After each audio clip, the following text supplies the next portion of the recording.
23rd of March until a couple of days ago, you can see that the British people have continued to be remarkable in showing enormous restraint in terms of travel. The figures for buses, for tubes and for National Rail are extremely impressive. If you look at the motor vehicle trend, the larger blue line at the top of the graph, you can see that there is a gradual increase over time. The trend is up. And this may reflect that some people are now returning to work who made the decision to stop at the beginning of lockdown, but were perhaps never obligated by the guidance to actually stop. So it's a difficult trend to interpret, but it is slightly upwards. Next slide, please. Now this slide shows daily tests from the 6th of April to the 9th of May, and it is tests completed and sent out. And you can see that we are now really at a high plateau in the region of 100,000 tests per day. There is some fluctuation, and quite frankly, I expect there to be some fluctuation on a day-to-day basis. So I don't think we can read too much into individual day-to-day variations, but the macro picture is that this is now at a much, much higher level than it ever was at the beginning of this crisis. Next slide, please. On new cases, you can see the growing contribution of the Pillar 2 testing arm, mass swab testing by universities, research institutes and companies, supplementing the blue columns, NHS swab testing, and you can see still that we are encountering several thousand new cases per day.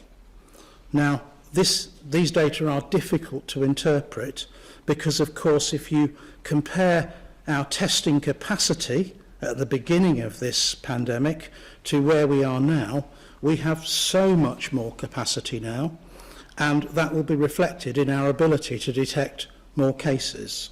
So interpret the data here with a degree of care, please. Next slide, please.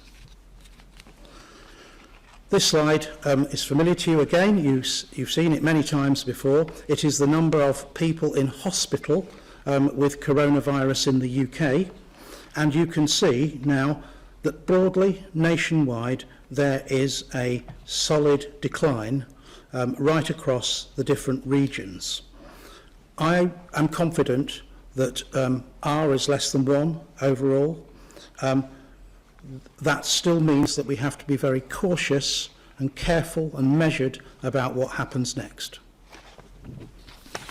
Next slide, please. If you look at critical care beds and the occupancy, you can see that across the 4 nations we have plenty of capacity for managing patients who require critical care, and the proportion of those beds occupied by coronavirus patients continues to decline. Next slide, please. On deaths, you can see really since the middle of April that there has been and there continues to be a steady and consistent fall in the number of recorded deaths due to COVID-19 in the UK. Next slide, please. And then finally, this is the global death comparison that you have seen before. All lines begin on the bottom left-hand corner at a point when 50 cumulative deaths were recorded in each of the countries. And it continues to tell the story that I have illustrated to you in previous press conferences, that the United States is an outlier at the top, that the UK is in company with France, Spain and Italy in the middle band, and there are other European countries and South Korea along the lower trajectory.